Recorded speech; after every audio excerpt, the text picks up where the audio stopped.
Get in, losers, we're reviewing Mean Girls, and since it's a review day, we drink pink, and that means we're strawberry milking it. Mean Girls 2024 is an adaptation of the Broadway musical version of the 2004 film, itself adapted from a book, but who's keeping count? And if you weren't aware this is a musical, I don't blame you, because the marketing has really hidden that fact away, which is odd because otherwise this is just a glossy but inferior version of the original film. That is not to say the song saved the film though. I have not seen the stage version of this, but overall there was 2 songs I liked.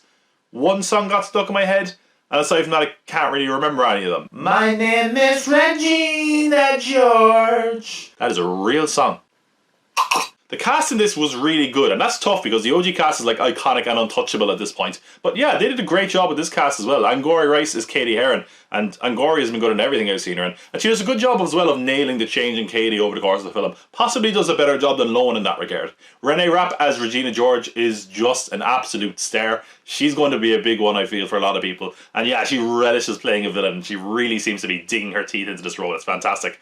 Oli E. Carvalho as Janice. Loved her as well as the kind of BFF. And yeah, that's a character I've loved anyway, and I think she did a great job with that role. The rest of the cast is also really good. There's no one here who's a weak link by any means, but I also want to point out one scene stealer, and that is Avantika as Karen.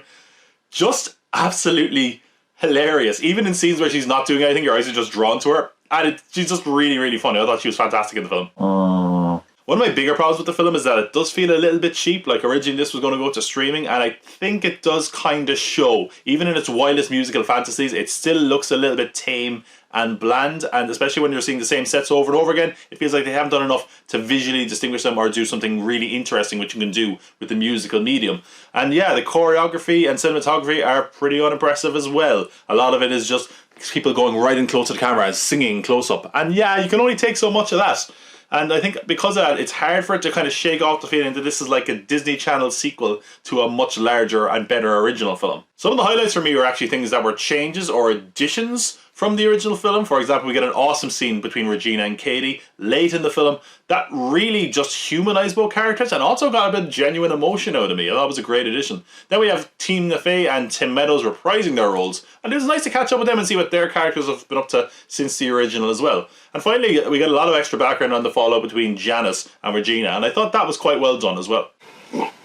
It also feels weirdly like the movie has had some of its edge filed off, which, you know, I never really thought of Mean Girls as an edgy movie, but I guess humour and sensibilities have changed in the last 20 years, and that's fine. But if you are going to make changes, it feels like you should also maybe change what your movie is trying to say. Like, you're telling me you have nothing fresh to say about the high school experience 20 years later, and there is some inclusion of, you know, social media and smartphone culture, but it feels mostly perfunctory. Unfortunately, on the whole, Mean Girls isn't quite fetch. It's serviceable, the cast is good, and the music, if nothing else, does give it a small bit of new life, but overall it feels like it has nothing to say aside from, hey, remember Mean Girls? Yeah, now it's a musical, and because of that, I would say Mean Girls has a little milk, but probably less than you're hoping for, and it's certainly not the heartiest or freshest milk. That's the problem with a 2-tier rating system. It's good more than it's bad, I guess.